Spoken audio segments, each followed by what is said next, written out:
Going to be a very good one. Once again, Zerg versus Protoss, KT versus Jin Air. KT leading 1-0 right now.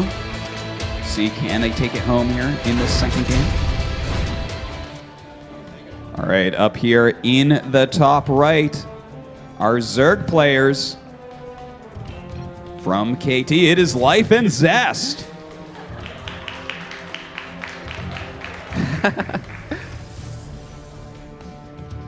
Man, it's hard with all these barcodes popping up, but yeah, it is. In the bottom of the map, our green team playing Protoss Jin Air Green Wings. It is Maru and SOS.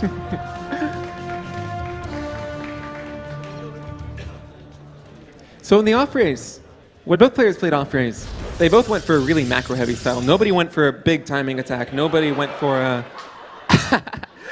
nobody went for some kind of cute trick. But I'm really curious now that they're going to be playing their main races. Obviously not all players' main races, but some players' main races, whether they're going to keep it up and keep going for these macro kind of styles, or if they're going to try and hit a critical timing attack. Yeah, it's an interesting question because if you look at which team is playing which race, the macro players are playing their races right now.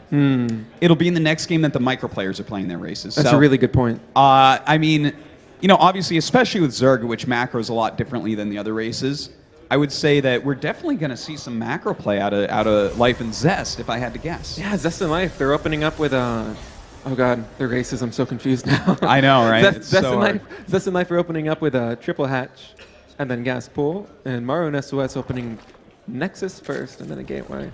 Well, this is such a long map. It takes so long to walk across here. I'm not surprised that we see a big macro opening coming down. Not going to be something that you can really punish that easily. Yeah, and truth be told, ever since this is SOS's Protoss, he probably should have just cannon rushed, but that wouldn't be any fun. Yeah, that wouldn't have been quite as fun. Although, you know, Legacy of the Void, they cannon rush your base. You have so many drones already. That is true. You can just take another base. Yeah. Believe me, I've tried. Prime Sheriffs is the gold map. Cannon Yeah. rushes. It can be extremely frustrating trying to cannon rush a Zerg. I have no doubt. Well, right now we do have that Cybernetics core finishing up, so we'll see what they want to go for. It's a Stalker and Warpaint for now, and I'm thinking probably Stargate. Robo. I think we're going to see some Adept drops or some really cute Warp Prism play with maybe Disruptors. Yeah, I think you're probably right about that. I like the Stalker coming out to try to force away Overlords as well early on. Really smart move. One of my favorite things as a Protoss player in Legacy of the Void is that typically, like in Heart of the Swarm, if you had the choice of going to Stargate, which had really great harassment options in the Oracle, or you can go Robo, which was really safe, and it was a lot more defensive than Heart of the Swarm. But in Legacy of the Void, the Warp Prism, now with the depth drops and the increased Warp Prism range, both tech choices are absolutely wonderful for harassment. Yeah. So it's really cool to see this Robo play come out. Well, that's one of the beautiful things about Legacy of the Void. The amount that you have to harass now is just crazy, because people have to expand so quickly that you have to defend all over the place, which makes harassment that much stronger. So really cool to see, and that is a very fast robotic support bay. Yeah, it looks like we are going to go for a Disruptor drop-in. Maru and SOS patrolling that Stalker, making sure no Overlords come in and see it. And looks like they're also going to take a very fast third base behind this. Yeah, well, may as well. They're probably going to keep Zerg on the back foot for a little bit. Asking who the control is over here on Zest and Life's side. Zest showing a little bit of embarrassment here. He just lost 4 Zerglings doing absolutely nothing.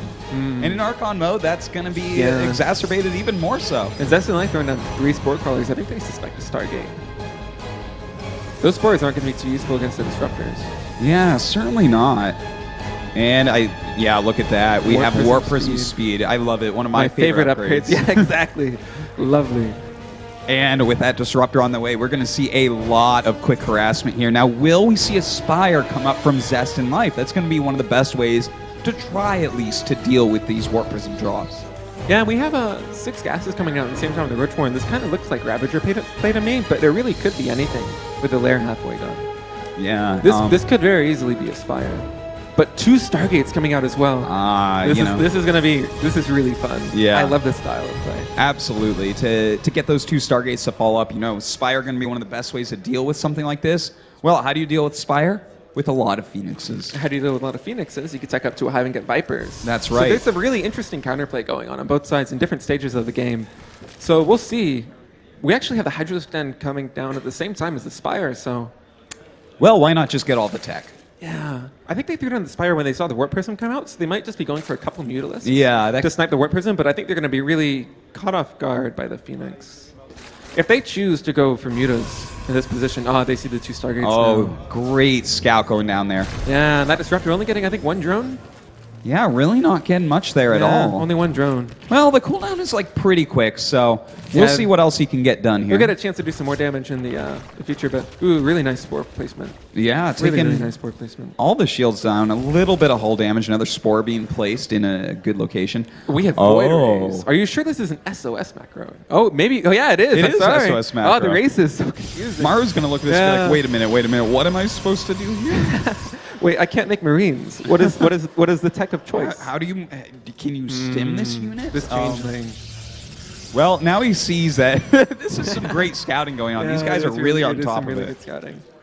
It looks like we're going to have a Charge Zealot Void Ray with this Disruptor drop, as opposed to the Phoenixes. And this is some really smart play because, oh wow, 8 Mutalisks. I guess because they saw the Void Rays.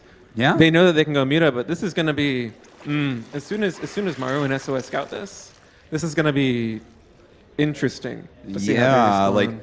Because we have a Lurker Den coming down, so it'll be tough to push the Zerg on the ground. But we're probably going to be seeing Phoenix versus Muta very soon. Yeah, I would think that they will have to switch into some Phoenixes. The Void Ray is really not that fast, can't catch Mutas that well, and in mass numbers, Mutas do pretty well against Void Rays. So we'll see. But for now, he's going to chase away that Warp Prism and see if he can get some harassment damage done. Yeah, both players are fully saturated now on at least 3 bases, so we're going to be seeing a lot more unit warpings coming in for the Protoss and a lot more Zergs. Zerglings and Hydras and Mutas being morphed in by the Zerg. All right, here we go. The Mutalisks are going to start to fly in here. And you actually can't see those Mutas. Maru and SOS, I don't think they have any idea. Did they spot it? I think they must have, with all these pylons going up. Yeah. Looks like we do get that pylon charge down. Oh, no, down. There's so much energy. Recalling it. Oh, he got the recall off. Wow, he saved the brought his mothership probes core. too. Yeah, that's actually a really big deal. Wow, that was a really good move. That was an SOS move right there. Yeah, so most certainly it was. Oh, the mothership core did go back down, but did save the pros at least for that recall. Well, at least they have kind of stabilized here against these Mutalisks. I don't expect to see any more Mutalisks, at least for a while, made here out of Zest and Life's side of the map. Yeah, and as a Protoss player, one of the scariest times against Mutalisks is when the first Mutas come to your base and they start targeting down your probes, and for them to take only a little bit of damage, it's a really nice position for them. Yeah, and now seeing the Lurkers morphing in, they know exactly what's going on. Lurkers cost a lot of gas. This can't be too many more Mutas. Well, they do have a decent amount of Sky Toss out on the map right now. Yeah, they have a Charge Lot, which is really bad against Lurker, but, with the Phoenixes, with the Void Rays, they should be able to hold on for now and tech up a little bit more, and we see that happening with the Second Robotics Bay and Immortal and Psystorm on the way. Yeah, Maru and Zest being really ambitious with a Disruptor and no other Mutas on the map. Not keeping with their Phoenixes, yeah.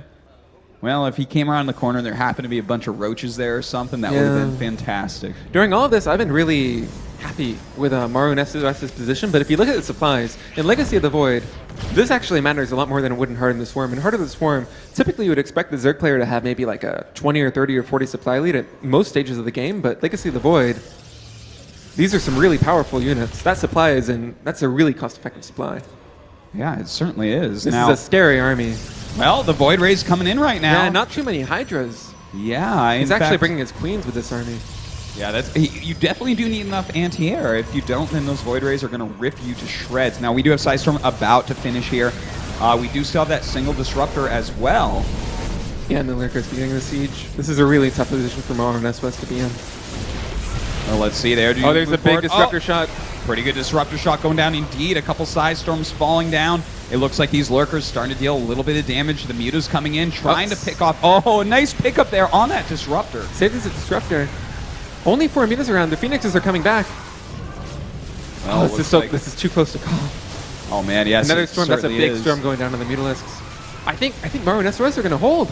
Yeah, it looks like they're pushing back. They just have enough air here. Look at this, picking up those Lurkers. They're going to be able to pick those off in a matter of seconds. Yeah, beautiful defense by Maru and SOS. Yeah, that was a really tense situation, but Maru and SOS. Oh, these units. cut out in the middle of the map. He's going to lose all the lurkers. Oh, picking up those lurkers too. Lurkers are not cheap, and they take a while to get out. So that is a big pick off there once again. And right now, even though Zerg has much more supply, it's a lot more basic units. They killed off a lot of the heavier tech units for Zerg. Yeah, but at the same time, that's so many Hydralisks, and you have to keep in mind, Maru and SOS, they just spent all of their energy on their Templar defending that push. They don't really have Psy Storms out right now. Yeah, it looks like they may have to wait for a little bit here, Yeah. picking off a couple more lurkers though, and they just keep shaving off all of these important units, so that's really nice. 40 Hydralisks on the map. Oh man, it might be time for some more disruptors, I would say. Yeah, I would think so too. Well, looks like they are starting to move forward here a bit. And a bunch of spores going down. This could just be a supply trick. And I think this is a slow push. I believe it's a supply trick. Oh yeah, that's because there's so many Void Rays on the Yeah. map. What happened in the previous engagement was the Void Rays killed the Void Rays and the Phoenixes. They killed so many of the lurkers, but I with like spores. it. Yeah, I like would this a love lot, to too. see some Vipers mixed in though too. Yeah, that would be a really good call. I think you need abducts with this as They well. don't even have a hive yet. They're just morphing to infestation kit now. All right, well, it's going to be a while before we see those, but Yeah. in the meantime, we do have this push forward with those lurkers. Nice pickup here on that lurker on the side. Yeah, some really good control coming out from Maru and SOS, as you would expect. Yeah, we do have the Hydras coming over, trying to punish. A Psy Storm did fall down on them. In the meantime, we do have a huge spread here. We have that pylon overcharge going down as well. Looks like the Void Rays coming forward, helping to battle against these disruptor Hydras. shot. Big disruptor shot going down. And it looks like Maru and SOS are going to hold once again. These pushes, they haven't really been doing too much for Zest in Life. Yeah. The Spore Crawlers were a really, really, really good idea, but they don't even have the creep spread to fully utilize it. You know, it can be a little bit clunky doing a lurker push like that as well, especially since right now we see Maru and SOS taking great defensive positions. They're just spreading out all their stalkers. The lurker shots want to hit you in a choke type area, in a tighter formation, but when you're spread that much, the lurkers are doing far less damage than normal. And also, I think, I'm not really sure what the upgrades are of the Zerg player, but Protoss is almost finished with +3 ground weapons and +1 air weapons, so this is a really highly upgraded Protoss army. Well, right now they are looking to get that fifth base. The fifth base already up for our Zerg players, but look at this. This could be a big move. Late game, a Warp Prism can just devastate a base if nothing's there to defend against it. Yeah. Zest in Life, they know about this. They see it on the map. Yeah, they should see it. They should be able to react in time, but these are Charge Zealots, and Charge Zealots in Legacy of the Void, they're so much stronger than they were in the Hardened Swarm. They deal a flat +8 damage as soon as they connect with Charge. Look how quick. Yeah, look at that. The Queen is he falling gonna in save almost it? a couple Wow. seconds, but yeah, No. that's some great defense Good there by save. Life. Yeah. You can see how good this guy is at defending his base when he's actually Zerg. Yeah. Definitely a lot different from that Terran game that we saw him defending on.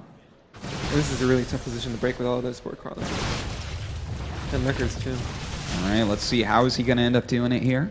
Still has those expensive Void Rays. Has a good amount of Immortals here. They definitely can take a beating. Yeah, building 2 more. Maybe expecting an Ultralist transition, but there's none coming. But Yeah. even as is, like the Immortals are such good all-around units against ground.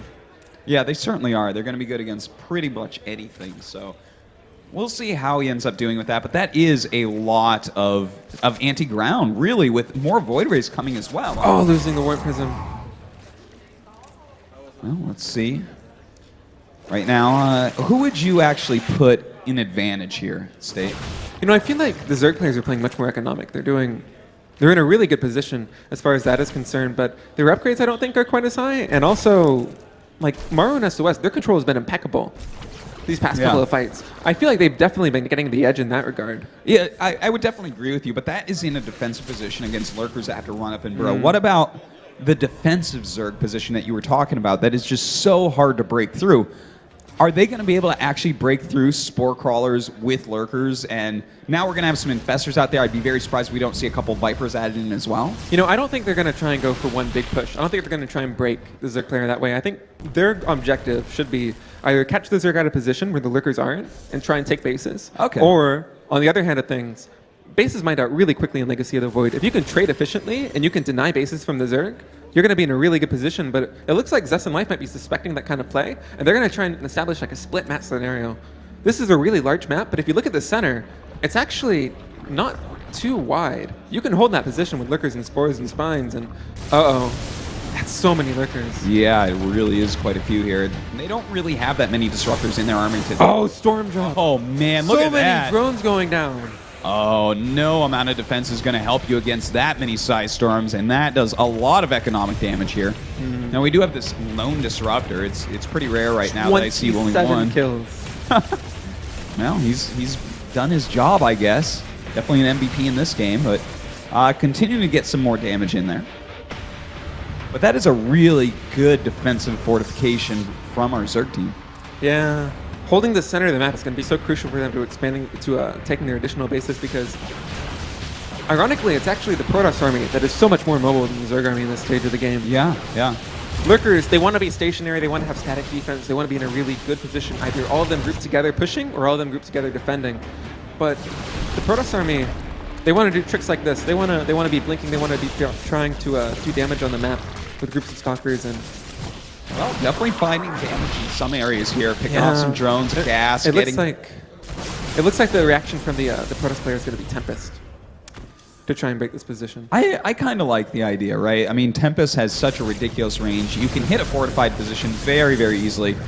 Here, just kind of throwing away a few stalkers there. May even be on purpose. You do need to eventually lose some of these lower tier units when you're going for something like Tempest and you're maxed out.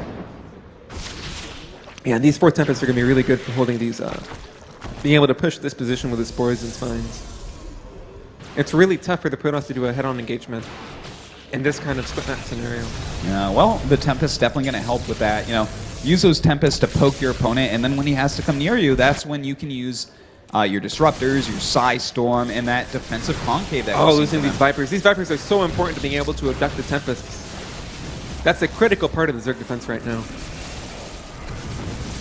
Well, very nice. Nice try, at least. Those couple lurkers coming in handy right there. Zerg taking yet another base here down in the bottom right, throwing up quite a bit of stack D as well. And more Spores continue to march forward across this map. Yeah, they're actually pushing forward. Well, let's see what they can get done. I love the Infestors sitting there behind. Anything that overcommits there will end up dying a terrible death. But in the meantime, Protoss is going to go ahead and expand towards the top left here. Yeah, I don't really see either player being able to break the other one anytime soon. So I'm really curious how they're going to try and handle this, because on one hand, like, the Tempests are really good in this situation. Like, engagements like this are really good for the Tempests, so they can attack from a distance. But there's going to be a funny dance, I think, for the Vipers and the Templar in terms of trying to defend this, and this is a really good Immortal zone. Oh, I really like this. Look at that. All the Spines out of position, dealing so much damage to this building, and it looks like they will end up sniping this hatchery. What a great usage of these Immortals in the late game. Yeah, and Maru and SOS playing really smart too. They have 2 full energy Templar behind those Immortals too, so they send Hydras to try and deal with it. They got stormed. Well, right now a DT being warped in, but of course the Fungal going to go ahead and show where he's at. More Dark Templars coming in as well here. No detection actually sitting around, so he does have to use up that fungal growth energy, but... Really good usage of fungal. Yeah. I like the usage of so far. DTs as well. Yeah. Oh, really look at this. More Disruptors coming in. Nice Disruptor shots. He's not going to get this Nexus. He's not going to... Oh! The Nexus does end up falling, but that was very expensive. When you look at how Protoss dealt with the hatchery, 2 Immortals that didn't even die, to sacrifice that many Hydras to kill off a Nexus, is it worth it? I really don't think so. Look at how well the Protoss is trading. 9,000. No, I can't do math. 11,000. 11,000 more. It's a lot. It's a big number. Yeah. Well, right now the Tempests continue to push forward. Looks like Zerg is going to go ahead and pack up their bags here. Yeah, they don't really have the anti-air to deal with the Tempest, and they don't really have the Viper count either. They only have 1 Viper on the map. Is that correct? I feel like they really need abducts. Yeah, their spellcasters are really low in number. Like I thought we'd see more Vipers and more Infestors at this point. Not killing the Oracle. Spore almost hit. God, this guy just does this drop. Oh, it is. Those are Immortals right there. Oh my God. Well, they're going to be able to pick off quite a few Queens here at least. No. The Corruptor's coming in, but... Well, you don't need the Immortals at this point, so they're going to go ahead and leave them here, and there's nothing here to hit them. Okay, there we go. I think actually the Corruptors could also kill them if they so desired. But. Well, let's see if he can pick off anything nice. Like, for instance, that's a great pickoff, especially with an upgrade. Yeah. Wow, with +2 attack, almost halfway done there. This is such a chamber too. What a great way to use your Immortals late game. Super late game, sometimes when you're going Sky Toss, you want to get rid of your Immortals, and that's the best way to do it. Also like these probes. Those are combat probes right there. I think this is Cute Boy Maru. Cute Boy Maru crew troll. Oh, the Archons. All over the map. Maru and SOS, they need to free up supply, and they're doing it so efficiently. Yeah, they really are. Anytime you can trade out units that you want to lose while getting huge amounts of damage done, that is going to be a fantastic trade. Look at for the you. unit tab. They have 9 Tempest, 3 Disruptors, 8 Void Rays, and 7 Templar. Those are the core units of their army, and they're almost maxed. I tell you what we need to see here. Oh man, building Nexuses here now. Oh, Mothership Core. They're just trolling at this point, but Yeah, they're feeling really confident. we need to see some more Vipers and Infestors if our Zerg team is going to be able to do anything here. Yeah, or even just any kind of anti-air to deal with the Tempests. Like the Tempest count is so high, and typically you wouldn't expect the Protoss player to reach critical mass like this, because you would want to be trading with like Corruptors and Vipers or Vipers and Hydralisks, but that hasn't been happening in all this game. And although both players have about similar banks, Maru and SOS with a lot more gas, the income for Maru and SOS is a lot higher, and their army is also a lot more expensive and a lot higher tech. Well, you know, this Nexus here, I'm starting to think this might not be a Mana Nexus. I think this might be something to warp back to with the Mothership. I think so too. This is SOS played. But so. let's be realistic. You could have warped some gateways. I think there's a little bit of mana in there. Yes. And, these revelations are huge. The Vipers still don't have energy for ducks. Yeah, he's going to have to charge those up. Really important. That's a lot of Corruptors, but there's even more Voiders on the map. This Protoss army composition is so powerful. Oh man, he's sucking the life actually out of Spores here. I feel like he almost assumes they're. Oof! It just feels really desperate to suck the life out of the Spores. Like on one hand, it feels like he might be considering that like they're probably not going to be that big of a factor, but he's building so many more, so he has to know that they're necessary for this defense. Yeah. Well, very nice revelation going down here on those Broodlords, being able to snipe some of them off. Yeah, interesting decision to go for Broodlords against Mass Tempest, but yeah, certainly. I mean, they have a great range, so that's nice for sieging, but definitely not the unit that counters Tempest. In fact, quite the opposite. That's a lot of Corruptor. If he gets a couple clutch of ducks. You know, I feel like him stacking this is going to be trying to avoid the feedbacks, but it's actually not too difficult to land feedbacks, even on piles of third area units like this. Yeah, certainly not. We didn't really see any going down there, but that Oracle really needs to cast the Revelation soon. Yeah, I think we need to really, looking forward here, see some great abducts, and when the final battle comes, we're going to have to see some great parasitic bombs as well in these that's rays. true. I didn't even consider parasitic bomb. I was just thinking the heart of the swarm of ducks. But I mean, against Tempest pumped up like this, it could be fantastic. But at the same time, like Maru and SOS, they're getting all their Twilight Council upgrades. I think they have +3 ground weapons and +3 shields, and they're getting armor now too. So they're completely free to go for a tech switch. Usually it's the Zerg player that you would expect a tech switch, but Maru and SOS, they have the bank, they have the upgrades, they have probably the gateway count too. Yeah, I think they have just about everything they need. Oh, they have 5,000 minerals, and here we go. They're actually moving forward. A fungal goes down. I'd love to see some parasitic bombs here as well. The Corruptor's coming in, and this is pretty nice. They're doing a lot of damage. Looks like that Mothership Core is going to have to fall. It does end up falling. The Void Rays get turned on, though. That's very dangerous. The parasitic we have parasitic bombs on there. Oh, taking so much damage. Look at that splash damage there, but GG. They lost too much. They couldn't really reproduce any anti-air. Yeah, you know, they were just out of money at that point. It was a really good fight, though, I have to say. They really kept in it for quite some time. Some great defense there by Life when he was being harassed. But at the end of the day, I feel like the units that we actually saw Zest using maybe weren't the right ones. Like, I feel like we should have seen Vipers a lot earlier, a lot more Vipers as well, to try to pick off these units when they're in smaller supplies. And I really disagree with the decision to go for Broodlords. I understand it too, because I feel like when that decision was made, they thought, okay, it's a split map scenario, we're going to have Vipers, we're going to have a lot of Sport Callers, we're going to want to slow push the Protoss. But Maru and SOS, every time the situation came where they were getting pushed, either it was a slow push or a big push from the third base.